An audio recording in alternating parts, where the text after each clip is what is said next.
ejemplo. Vamos a hacer un pequeño repaso de los temas tocados anteriormente. Hablamos de Jesús como ejemplo, siempre hemos dado como introducción el hecho de hacer saber que Jesús es principalmente Salvador, o sea, Cristo vino a salvarnos, a salvar nuestra alma. ¿De qué? De la condenación. Vino para que, Él dijo, voy pues a preparar lugar para que donde yo estoy, ustedes también estén.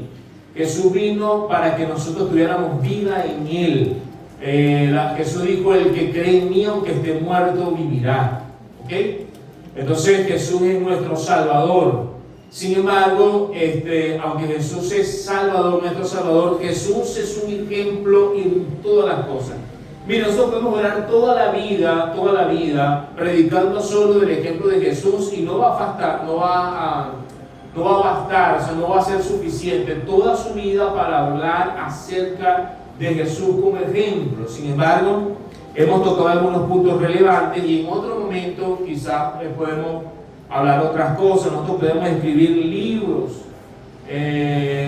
series de enseñanzas, predicaciones, un montón de cosas solo de la vida de Jesús como un modelo a nosotros seguir, un modelo que nosotros podamos seguir. Sin embargo, hemos hecho algunos énfasis. Por ejemplo, hablamos de Jesús y el servicio, hablamos de Jesús como ejemplo de sujeción. Okay, Jesús vino y se sometió a las autoridades terrenales, nos dio ejemplo en su sumisión al ministerio de Juan, su sumisión a sus padres, y como aquel que también de alguna forma también se sometió a las autoridades. Jesús no levantó un movimiento revolucionario, eso era lo que muchos tenían en su momento, pero el reino de Jesús es un reino espiritual.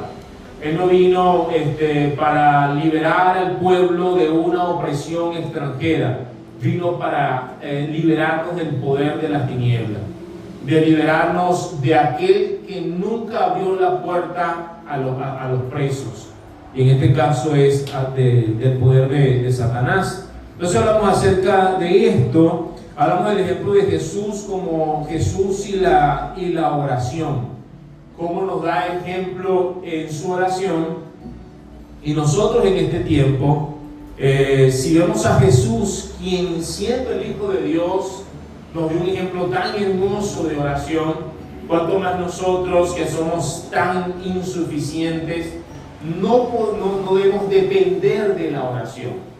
Si Jesús fue una persona que continuamente estuvo en oración. Ahora bien, aunque Jesús se caracteriza por ser un hombre manso y humilde, y en los primeros mensajes que hablamos acerca de eso, donde dijo, llevad mi yugo sobre vosotros y aprended de mí, que soy manso y humilde de corazón, y hallaré descanso para vuestras almas.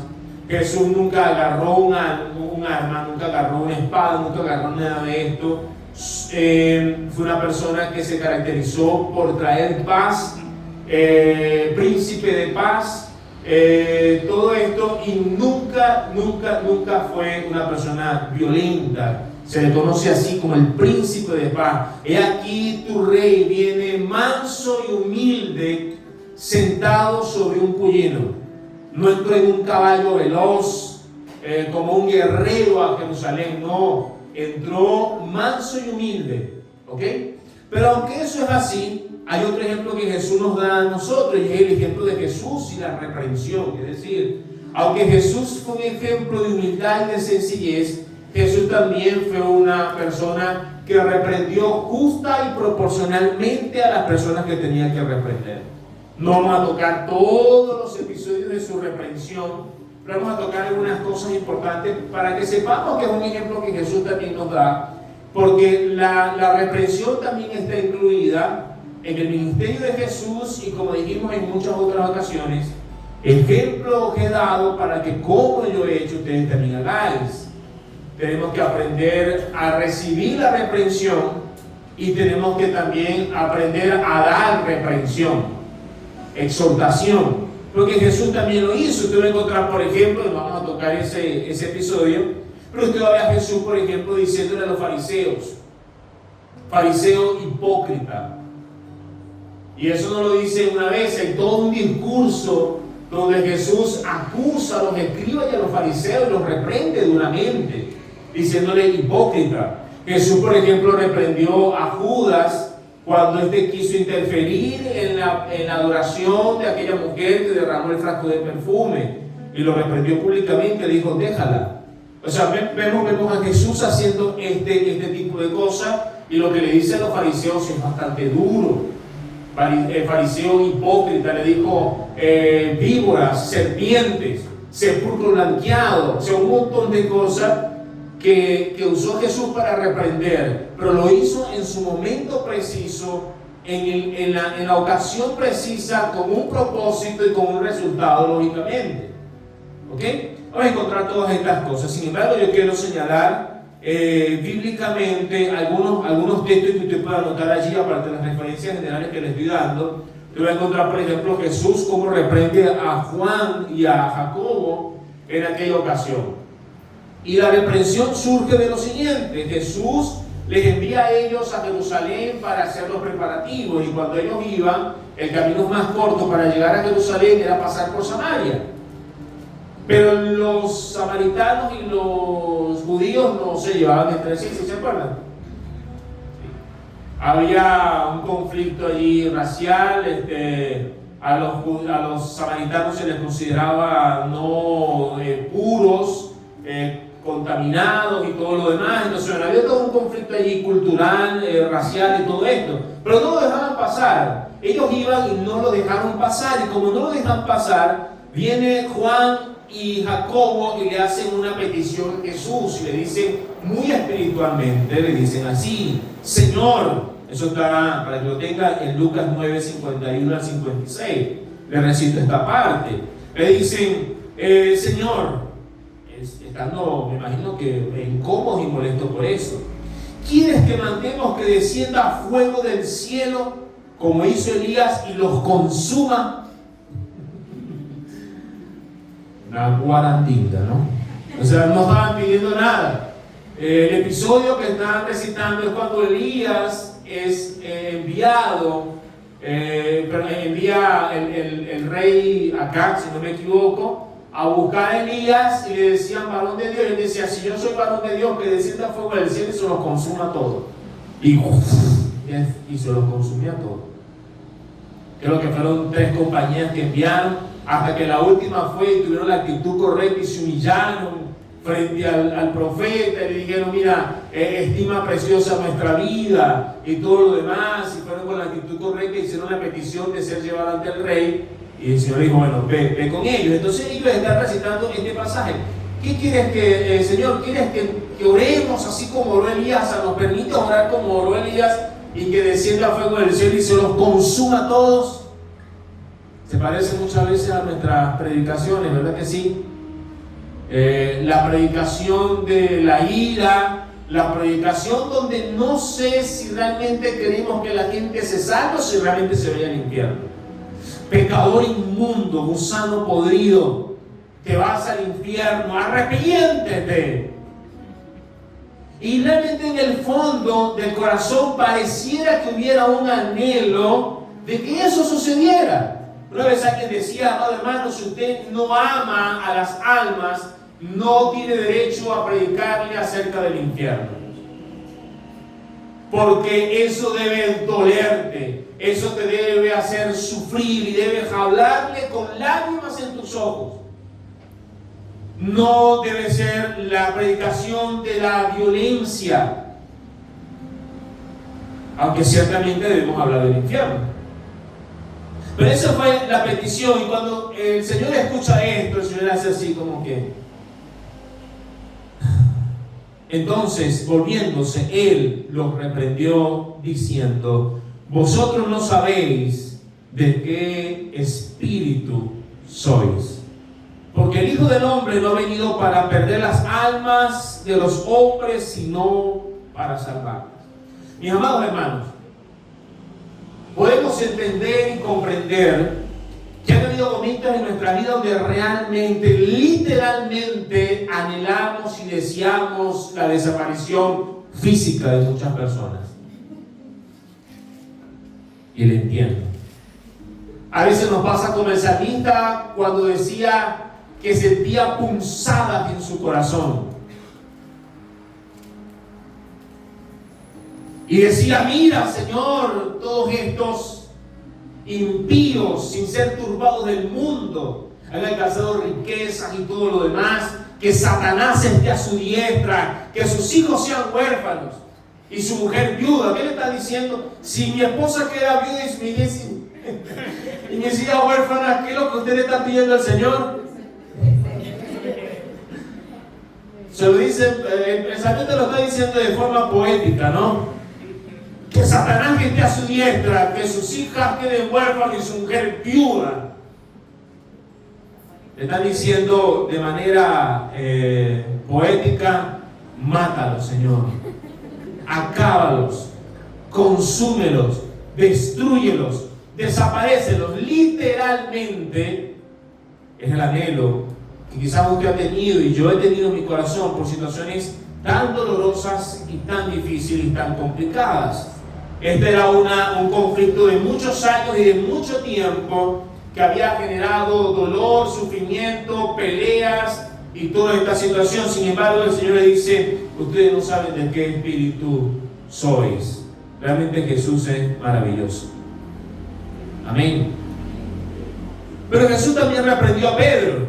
Y esta es una reprensión un poco más fuerte. Marcos 8:33 le dice así: pero él, volviéndose y mirando a los discípulos, reprendió a Pedro, diciendo: quítate de delante de mí, Satanás, porque no pones la mira en las cosas de Dios, sino en las cosas de los hombres. Aquí muchos estaremos pensando hoy: qué bueno que Jesús le dijo Satanás a Pedro. Ya tengo un argumento para decirle diablo a mucha gente. El diablo ese. Satanás. Pero Jesús no andaba todo el tiempo diciéndole Satanás. Bueno, creo que al único discípulo que le dijo eso fue a Pedro, ¿no? Pero por eso decimos que hay una justa reprensión en su momento que Jesús hizo. Esta es una reprensión dura, no la podemos aliviar. Es muy difícil que tú le digas a alguien Satanás y que suene bonito. Satancito. Mira, qué bonito. Oye, ¿cómo hacemos que suene bonito cuando le dices a alguien Satanás? ¿Cómo hacemos? No podemos disminuir la reprensión, no podemos disfrazar, no podemos dar una interpretación distinta. Lógicamente Jesús está viendo lo que está detrás de Pedro, ciertamente. Él está viendo lo que está detrás de Pedro, pero es muy difícil disminuir la reprensión que Jesús le está haciendo en este caso a Pedro. Le está diciendo Satanás, y le está diciendo, no solamente le está diciendo Satanás, sino que mirando a los discípulos, ¿ok? Mirando a los discípulos, o sea, mira a los discípulos y entonces luego voltea su mirada a Pedro y le dice claramente: quítate de delante de mí, Satanás, porque me eres tropiezo, porque no pones la mira en las cosas de Dios, sino en las cosas de los hombres. Así que tengo una reprensión, mi amado hermano, que es muy difícil disminuirla. Es muy difícil cambiar su peso, su contenido en lo que Jesús le está diciendo. Una represión entonces dura. ¿Cuándo se considera una represión tan fuerte y en público? Bueno, bíblicamente tenemos un episodio, 1 de Timoteo 5:20, que dice: a los que persisten en pecar. ¿A quiénes? A los que persisten en pecar. Dice: repréndelos delante de todos, para que los demás también teman. ¿A quiénes? A los que persisten en pecar. Hay un momento que posiblemente, si usted ve que yo, para verlo de allá para acá, porque mayormente se ve en la reprensión del líder, si usted ve que el líder persiste en pecar una y otra vez, bueno, repréndalo delante de todos. Bueno, la Biblia dice sin que no hayan 2 o 3 testigos, no aceptes acusación. Pero Pablo hace algo parecido. Pablo reprendió a Pedro delante de todos. ¿Por qué? Porque Pedro estaba simulando y estaba actuando de manera incorrecta frente a los hermanos, y con esa acción muchos fueron arrastrados. Así que Pablo lo reprendió públicamente. Ven que sí, también se reprende al que hace mal. Pero quizás usted también va a tener que recibir reprensión de su líder o de alguna persona que de pronto esté, no sé si decir como autoridad sobre su vida, o su mentor, o su guía, como sea. ¿Ok? Ahora, lógicamente Jesús lógicamente Jesús se había ganado el derecho de reprender a Pedro porque le había amado. Amado hermano, el fundamento de todo lo que nosotros hacemos tiene que ser el amor. No hubo intención en Jesús, no hubo la intención de destruir, en este caso, a Pedro, no. Jesús había amado a Pedro y fundada en el amor pudo hacer aquella reprensión. Es una reprensión justa y que va en proporción a las palabras de Pedro. ¿Qué era lo que estaba intentando hacer Pedro? A ver. ¿Qué era aquello que estaba intentando hacer? Vamos a ver los versos anteriores. El verso 21 dice: desde entonces comenzó Jesús a declarar a sus discípulos que le era necesario ir a Jerusalén y padecer mucho de los ancianos, de los principales sacerdotes y de los escribas, y ser muerto. ¿Qué nos encierra todo eso? Dice que resucitar al tercer día. ¿Qué era lo que Jesús le estaba declarando a los discípulos? ¿Qué era? Diga conmigo, la obra de redención. O sea, nada más y nada menos, Pedro estaba quería impedir que Jesús fuera a la cruz. La razón por la cual Cristo vino a este mundo. Así que justa la reprensión. Ahora dice, entonces Pedro, tomándole aparte, comenzó a reivindicarle diciendo: Señor, o sea, muy espiritual Pedro, ten compasión de ti. En ninguna manera esto te acontezca. ¿Sabe algo? Pedro, unos versículos antes, creo que un versículo antes, había dicho públicamente que Cristo era, o sea, que Jesús era el Cristo. Había dicho: tú eres el Cristo, el Hijo del Dios viviente.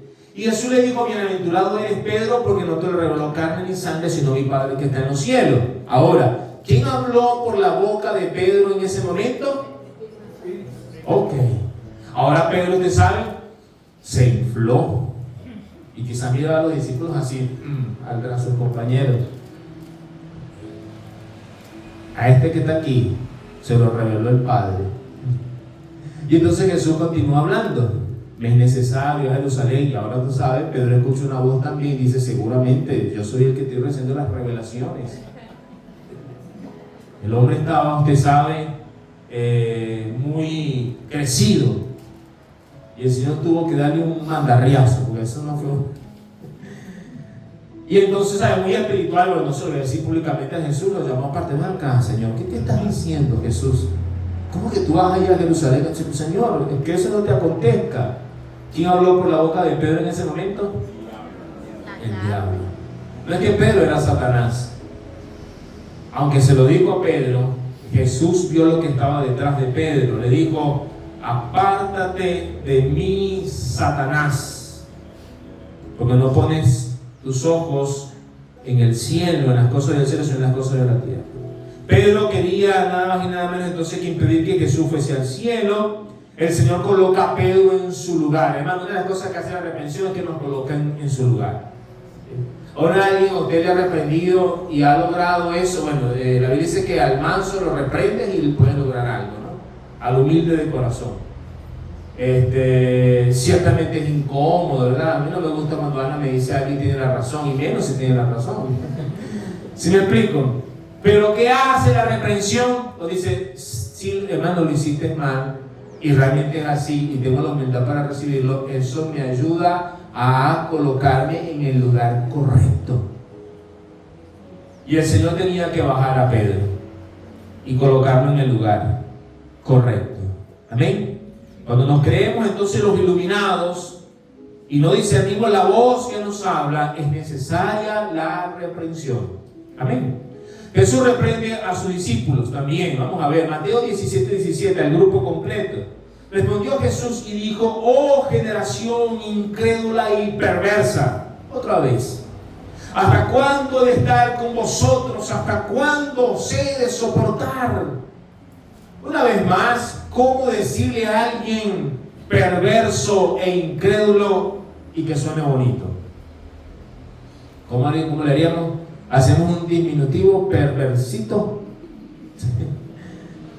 No, es complicado hacerlo, y Jesús lo está haciendo allí. ¿Por qué? Porque ellos no podían echar fuera un demonio. Jesús estaba allá en el monte de los olivos, la transfiguración, la voz del cielo, Pedro, Juan, Jacobo, todo allá en esa gloria. Baja a donde están los discípulos y se encuentra con una dificultad. No podían sanar a un hombre que tenía un espíritu maligno. Y el Señor le dice: oh generación incrédula y perversa, ¿hasta cuándo he de estar con vosotros? ¿Hasta cuándo os he de soportar? Esta es también una represión dura. En esta expresión de Cristo los llama perversos e incrédulos. Es una reprensión donde Jesús les hace ver que ya deberían estar en un nivel diferente, y por eso les hace una pregunta: ¿hasta cuándo he de estar con vosotros? Yo no voy a estar para ustedes toda la vida. Si no le dice como usted, mire amigo, no lo veo durar toda la vida. Aprenda, ¿sí? No voy a estar toda la vida aquí para enseñarte. Más o menos era eso lo que Jesús le estaba diciendo. ¿Hasta cuándo creen ustedes que voy a estar allí? ¿Ok? Es como esa reprensión de nuestros padres, ya como que estás grandecito para la gracia, ¿verdad? Alguna vez su padre le si encuentra una manera de reprender más suave. Uy, ya está como grandecito, ¿verdad? Creo que hay un momento en nuestra vida, mi amado hermano, que nosotros tenemos que aprender a caminar. Así no esté el líder, no esté el pastor, no esté el que, no, así no esté nadie. Yo necesito estar aferrado a Cristo. Amén. Y no ser dependientes de manera, como diríamos, tóxica. Porque somos interdependientes. Nosotros dependemos los unos a los otros, pero no de manera tóxica. ¿Sí? ¿Hasta cuándo, verdad? Ya estamos un poco grandes, esa reflexión en ese momento. Y la segunda pregunta de Cristo hacia sus discípulos es más fuerte: ¿hasta cuándo os he de soportar? Decir estas palabras es bastante fuerte, pero el Señor supo en qué momento usarla. ¿Hasta cuándo os he de soportar? Amén. Ahora, vemos otro episodio en la vida de Jesús que usted va a decir: pastor, usted está hablando de Jesús que es manso y humilde de corazón. ¿Y qué me dice de este episodio? Juan 12, 13 al 16. Estaba cerca la Pascua de los judíos, y subió Jesús a Jerusalén y halló en el templo a los que vendían bueyes, ovejas y palomas, y a los campistas allí sentados, y haciendo un azote de cuerdas, echó fuera del templo a todos, y las ovejas y los bueyes, y esparció las monedas de los campistas, y volcó las mesas, y dijo a los que vendían palomas: quitad de aquí esto, y no hagáis de la casa de mi padre casa de mercado. Imagínese usted allí. Mira el pastor, mira el líder, se volvió loco allá. Se hizo un azote de cuerda, empezó a volcar las mesas, empezó a sacar a los bueyes y a las ovejas y a echar a todo el mundo afuera. Mi amado hermano, no sé, ¿por qué cree usted que Jesús se hizo un azote? Bueno, tenemos varias hipótesis, ¿no? Una para infundir miedo, quizás, ¿no? Mucha gente está hablando en serio. Otra para arriar, para darle a los animales también. Otra, bueno, para darle también a lo que estaba allí, ¿verdad? O sea, para algo tenía que tener alguna utilidad. Pero se hizo Jesús este azote, y uno puede decir: pero Jesús no es que es manso y humilde de corazón. Sí, pero eso no significa que Jesús no va a actuar de manera correcta, justa y proporcional cuando tenga que hacerlo. Y en este caso, su celo por la casa de su Padre lo consume, eso es lo que dice la Biblia. ¿Ok? En este acto de reprensión de Cristo podemos ver el equilibrio en la vida de Él, pues aunque fue manso y humilde de corazón, no significaba debilidad en el momento que Él consideraba actuar con tal fervor para arrepentir el pecado. ¿Sí? Ahora bien, es importante considerar algunas cosas acá antes que podemos destacar. Por ejemplo, Jesús hizo esto en cumplimiento a la Escritura. El celo de tu casa me consume. Segundo, hizo un azote de cuerdas. ¿No vio ese detalle? Un azote de cuerdas. Nosotros queremos el azote de cuero con pedacitos de metales en la punta. A nosotros sí nos gusta desgarrar carne. A nosotros nos gusta sacar el pellejo. Por eso que dice, pero mira, lo despellejaron. ¿Qué dice? Lo despellejaron, ¿no? ¿Qué dice? Ahora lo despellejaron. A nosotros sí nos gusta hacer grandes surcos en las espaldas de nuestros hermanos. Pero no se dio cuenta que Jesús hizo un azote de cuerdas. Eso es como aquella reprensión de padres a sus hijos que toman alguna vara o alguna cosa donde le ponen en la punta tiritas, alguna cosa así para que él sepa que lo voy a corregir. Es como cuando yo corrijo al gato y me dice, papi, no le puedes dar con eso, porque eso lo puede maltratar, eso se le puede hacer daño, eso lo puede dañar. Bueno, mi mamá no leía la Biblia en ese tiempo cuando nos corregía a nosotros, ¿verdad? No era cristiana. Mi mamá nos corregía a nosotros con una clineja, no de cabello, una clineja de cable. Bueno, también era justo y proporcional. No, nosotros no hacíamos muchas cosas malas, nos montábamos en el techo, volábamos para allá todo el día, no comíamos la leche, el azúcar, abríamos las puertas, no íbamos todo el día a la calle. Uno de mis hermanos duraba hasta 5 horas, 7 horas, y el permiso era de 1 hora en la calle. Éramos peleones, todo eso, ¿verdad? Bueno, alguien puede decir que está proporcional al castigo. Pero escuche, Jesús tomó el azote de cuerda. No era de cuero, no era con puntas de metales, como las usamos como las usadas contra él para su ejecución. A Jesús sí lo flagelaron. A Jesús sí le abrieron surcos en sus espaldas, pero él usó un azote de cuerda. Amén. Eran cuerdas, no era un instrumento de ejecución. Jesús no vino para hacer una ejecución contra ellos, era más como una señal de autoridad. Y eso nos habla del amor de Cristo hacia nosotros, que aunque azotados por Él, jamás seremos destruidos. Mi amado hermano, es mejor la reprensión de Dios que la reprensión del mundo, que la reprensión del hombre. El Señor nos reprende con amor y con misericordia. Por eso hizo aquel azote de cuerdas. Nunca pienses que la disciplina de Jesús hacia tu vida viene para destruirte. No es así. De ninguna forma, de ninguna manera. Hoy día el mercado en la casa de Dios no es con ventas de bueyes y ovejas o palomas, sino que se intenta vender el favor de Dios, que es peor que lo que hacían los cambistas. Esto es peor, porque en ese momento Cristo no había muerto. Sí, se iba a celebrar la Pascua, viene el billete, viene la plata. Estaban pendientes del mercado, estaban pendientes de hacer plata, de hacer dinero. Sin embargo, hoy día la venta en nuestras iglesias se trata de vender el favor de Dios. Pague para obtener beneficio. Puede llamarlo de otra manera, puede llamarlo pacta. ¿Sí? Eso es a lo que me refiero. Ya le impacta. ¿Cuánto vas a pactar para el favor de Dios sobre tu vida? Hoy podemos llamar, hoy podemos decirle, trae el diezmo y la ofrenda para que obtengas el favor de Dios. Mi amado hermano, no me malinterprete cada vez que digo esto. ¿El diezmo y la ofrenda es una bendición? Sí, por supuesto que sí. ¿Y qué necesitamos? Sí necesitamos, por supuesto.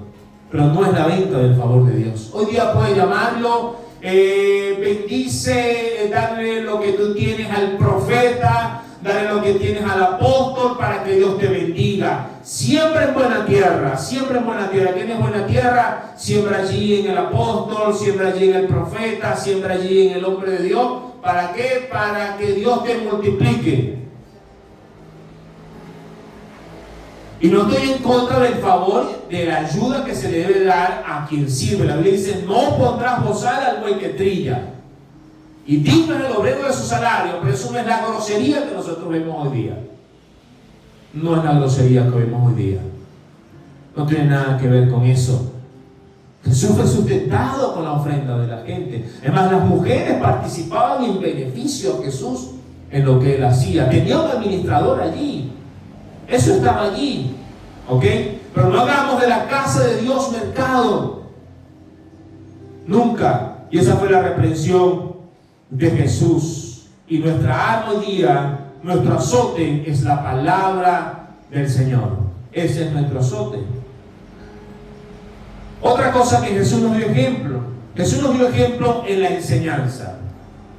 Hoy día muchos buscan palabras profundas pero sin entendimiento o fuera de la Escritura. Una de las cosas muy contundentes en la vida de nuestro Señor fue su manera de enseñar. La gente quedaba asombrada. ¿Pero por qué? Porque Jesús hablaba un lenguaje, tú sabes, muy profundizado, elocuente y todo lo demás. No. Jesús fue el maestro por excelencia que hablaba de manera tan sencilla, pero al mismo tiempo era tan profunda que no sabemos cómo explicar eso. Jesús podía hablar del ave, del pajarito, de la siembra, de la semilla. Podía hablar del sembrador, de la luz, de cosas cotidianas que nosotros podemos ver, pero él al mismo tiempo tenía una profundidad tan tremenda que la gente quedaba extasiada, como nos pasa a nosotros. Esa fue la forma en que Jesús enseñó. Hoy día se buscan muchas palabras rebuscadas. Mateo 7:28 dice, y cuando terminó Jesús estas palabras, la gente se admiraba de su doctrina porque les enseñaba como quien tiene autoridad y no como los escribas. Había admiración en su enseñanza. Lo que hacía grandioso entonces su enseñanza es que era sencilla y al mismo tiempo profunda, podía ser comprendida por niños y adultos en el mismo lugar. Jesús no decía, bueno, vamos a la clase de los niños. ¿Quién más tiene la clase de los niños? Bueno, las mujeres que estaban aquí sirviendo atiendan a los niños, vamos jóvenes por acá, adultos por acá. No, Jesús tenía una multitud de gente allí. Niños, jóvenes, adultos, diferentes edades, todos que estaban allí. Ahí estaban los rabinos, ahí estaban los fariseos que querían acusarle, estaban los maestros de la ley, ahí estaba el ciego, el huérfano, la viuda, ahí estaban todos. Y Jesús no los separaba para hablarles, pero su enseñanza era tan comprendida que el niño podía entenderla al igual que el maestro de la ley. Cosa impresionante, que el Señor nos enseñe, nos ayude a seguir su ejemplo en cuanto a esto. Tratar de usar palabras rebuscadas o elocuentes, pero que no transmiten el mensaje, no tiene ningún sentido. Ningún sentido. Miren, mis amados hermanos, lo primero y más importante de la enseñanza de Jesús es que siempre basó su enseñanza en la Escritura. ¿Saben cuántas referencias hace Cristo en la Escritura durante sus enseñanzas? Por lo menos 300 veces durante todas sus enseñanzas. Jesús no andaba inventando cosas. Todo lo que Jesús enseñaba tenía un fundamento bíblico de la Escritura en su momento. De todo lo que estaba como la Escritura, lo que nosotros conocemos como el Antiguo Testamento. Pero más de 300 referencias durante todas sus enseñanzas. Mis amados hermanos, hoy día se habla desde nuestro púlpito más de las experiencias personales. El yo-yo es una de las cosas que ha afectado a la iglesia hoy día. ¿Por qué? Porque yo hice, porque yo fui, porque yo... El yo-yo. Pero Jesús no tenía ese problema. Jesús decía en su enseñanza era confirmada por el testimonio de otros, no daba testimonio de sí mismo, decía: mis palabras son las que dan testimonio. Juan dio testimonio, el Padre dio testimonio, sus obras daban testimonio. Tú eres el Cristo, el Hijo del Dios viviente, tú lo has dicho. ¿Sí me explico? Hoy tenemos mucho conflicto con esto. Ciertamente somos llamados a predicar con nuestro ejemplo. No digo que no demos ejemplo, sí hay que dar ejemplo, pero siempre debemos hablar de Cristo. Sí, nuestro ejemplo en conducta tenemos que predicar, ¿verdad que sí? Y por supuesto tenemos que hablar de Cristo a la gente. Tenemos que anunciar el Evangelio. Por otro lado, Jesús usó un lenguaje sencillo y figurado, mis amados hermanos. Tengo poco tiempo, se lo recito rápidamente. Usó un lenguaje sencillo y usó muchas figuras. Por ejemplo, solamente se lo voy a recitar: sepulcros, Mateo 23, 27; semillas, sembrador; aves, Mateo 13, 24; Mateo 13, del 3 al 4; Marcos 4, 26; grano de mostaza, Mateo 13, 31; Mateo 17, 20; Lucas 13, 18 al 19. De manera, si no puede anotar todo, así usted visita la cuenta de YouTube, ¿verdad? La escucha una vez más, la comparte, le da like allí, para que podamos crecer también allí. Amén. Usó, por ejemplo, lámpara, Lucas 11:34, la sal, Lucas 14:34, la luz. Usó parábolas: la oveja perdida, la moneda perdida, el sembrador, el buen samaritano, la levadura. Hay un montón de cosas. Y dígame una cosa: algo de esto que le dijo usted no lo comprende hoy día, no lo identifica con algo. ¿Alguien conoce la sal? ¿Alguien conoce la luz? ¿Alguien sabe que es un sepulcro? ¿Alguien sabe que es una semilla? Bueno, eso fue lo que Jesús usó para enseñar.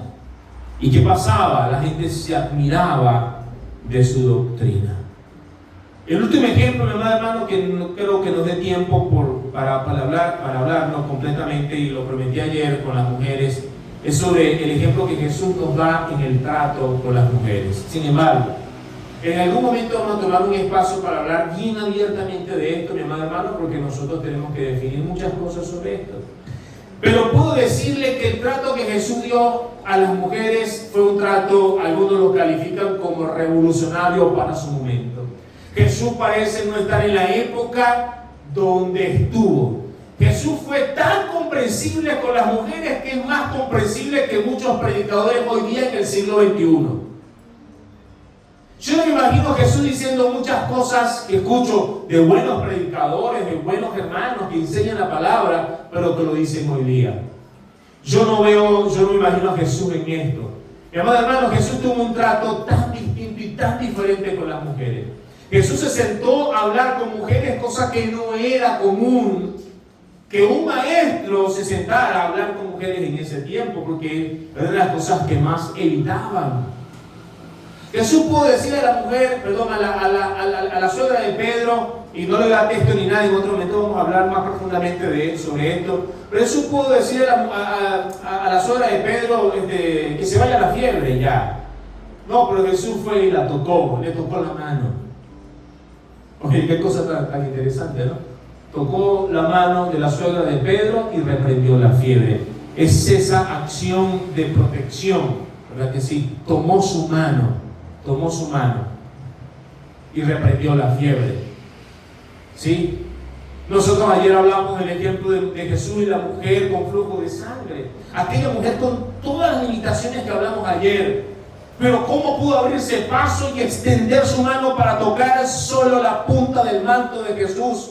Pero eso fue suficiente para Jesús detenerse.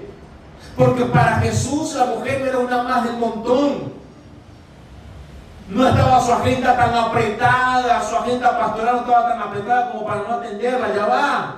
Se detuvo y dice en Mateo que mirándola, deteniéndose y mirándola, le dijo. Jesús pudo haber seguido de largo y ya, pero no, buscó el contacto, la conexión con esta mujer. Jesús se sentó a hablar con la mujer samaritana, dificultades culturales, raciales, X. Se sentó allí, solo. Los discípulos cuando llegaron dicen, se admiraron de que hablaban con una mujer. No sé por qué dijeron esto, pero entre las cosas que tú dices, bueno, primero porque habla como una mujer es raro, ¿no? Y un rabí, y solo, y samaritana. Pero es que no era común. Hasta los discípulos se sorprendieron de eso. Pero Jesús se sentó a conversar con ella. Y no para mostrarle cuán inferior es a los hombres, porque pareciera que se trata a la mujer como algo inferior. No para mostrarle su inferioridad. Le dio el mensaje. Porque en Cristo, dice la Biblia, ya no hay siervo, ni libre, ni hombre, ni mujer, sino que todos somos uno en Cristo Jesús. Usted tiene que hablar de las funciones de la mujer. Bueno, vamos a hablar de las funciones de la mujer. En su momento se puede hablar sobre eso. Pero Jesús hizo todo esto. Jesús, aquella mujer que fue traída y puesta a sus pies para ser apedreada, mi amado hermano, era una muerte segura, una sentencia segura.